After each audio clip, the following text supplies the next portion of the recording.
দিনের পর দিন নিজেকে মৃত ঘোষণা করে নিজেরই বাড়িতে চাকরের ছদ্মবেশে থাকতে আমি আর পারছি না। আমার মাথা খারাপ হয়ে যাচ্ছে, আমি আর সহ্য করতে পারছি না।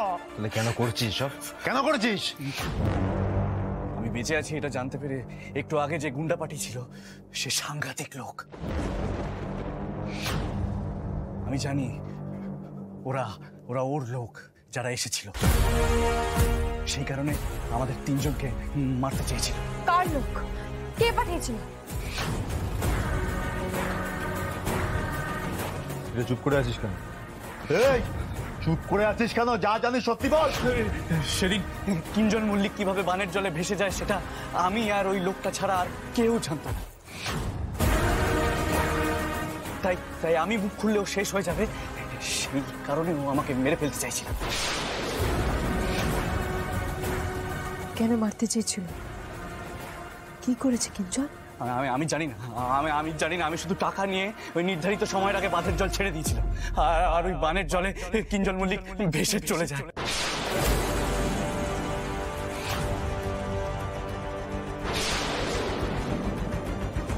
বিশ্বাস করুন, আমি আর কিচ্ছু জানি না। আমি এর থেকে বেশি কিচ্ছু বলতে পারবো না। আমি টাকার লোভে করে ফেলেছি কাজটা। আর ওই 2 বছর আগে এমনকি আপনার বিরুদ্ধে কোর্টে মিথ্যে সাক্ষী পর্যন্ত আমাকে দিতে বাধ্য করেছিল ওই লোকটা।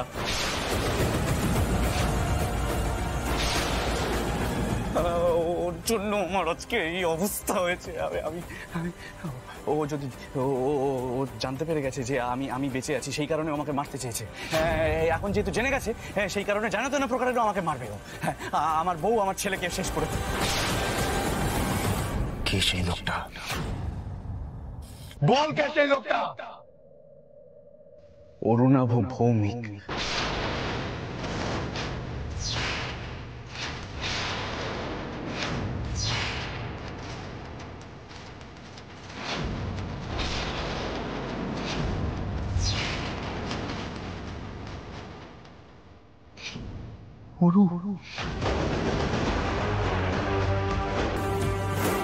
অরু দাদা, তার মানে এই কাজটা অরুণাভ ভৌমিক করেছে। উপাসনা, এবার তুমি বুঝতে পারছো তো যে এই কাজটা কে করেছে, আর আমরা যে দোষী নই বুঝতে পারছি।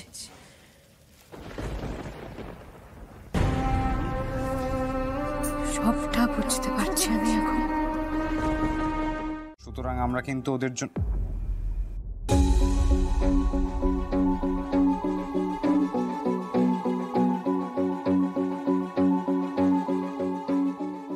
প্রিয়া। স্যার আসলে আমি খেয়াল করিনি, তাই এ বাবা আপনি ল্যাপটপটা বন্ধ করে দিয়েছেন কেন? আসলে আমি আনমাইন্ডফুল ছিলাম, সরি স্যার। আপনি বলুন, আমি এখন। রিল্যাক্স, কাম ডাউন। দেখো, কাজকর্ম তো চলতেই থাকবে, কিন্তু এরকম মন খারাপ করে থাকলে কিন্তু কোনো কাজই ভালো হবে না। না না স্যার, আসলে আমার মন খারাপ নয়, আসলে আমি একটু ঘেটে আছি। হ্যাঁ, সেটা তোমাকে দেখেই বোঝা যাচ্ছে। দেখো প্রিয়া, আমরা তো মাঝে মাঝে কাজকর্ম ছাড়াও অন্যান্য বিষয় নিয়েও কথা বলি। মানে অ্যাটলিস্ট আমি আমার লাইফের পার্সোনাল প্রবলেমস তোমার সঙ্গে শেয়ার করেছি, মানে মনে হয় তোমার সঙ্গে শেয়ার করা যায় তাই করেছি। Now tell me, what happened to you? Why are you so upset? Sir আচ্ছা, 1 মিনিট, একটু কফি খেতে খেতে।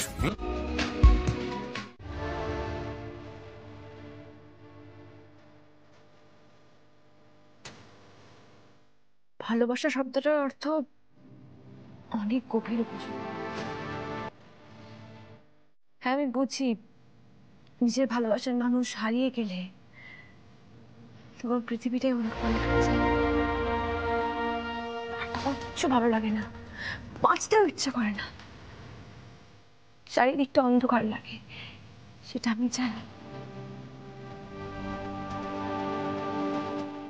কিন্তু সত্যিকারের ভালোবাসা তো ত্যাগ করতেও শেখার উপাসনা। তুমি কাউকে খুব ভালোবাসলে, মন থেকে ভালোবাসলে, তারপর সে যদি হুট করে হারিয়ে যায়, তখন তাকে খুঁজে বের করার জন্য অন্যের ক্ষতি করা, এটা তো কাম্য না। অন্যের ক্ষতি করে নিজের ভালোবাসাকে ফিরে পাওয়া যায় না। প্রতিশোধ পরায়ণ হয়েও না ভালোবাসা প্রকাশ করা যায় না উপাসনা। তুমি ভুল ভেবে কিঞ্জল স্যারের সাথে আদতে কি হয়েছে সেটা না জেনে না শুনে তুমি অনিকেতের অনেক বড় ক্ষতি করে ফেলেছো। আর সেই ক্ষতির মাসুল তোমাকেই যা দিতে হবে। তোমাকেই প্রমাণ করতে হবে যে আমার অনিকেত নির্দোষ, ও কোনো অন্যায় করেনি। আর প্রত্যেকটা মানুষের কাছে ওর যে সম্মানহানি হয়েছে সেই সম্মানও তোমাকেই ফিরিয়ে আনতে হবে। আমি জানি আমি অনেক বড় ভুল করে ফেলেছি।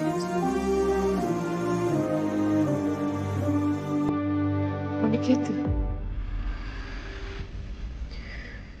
পারলে আমাকে ক্ষমা করো। আমি তোমার কাছে ক্ষমা চাইছি। চিন্তা করো না সামনে,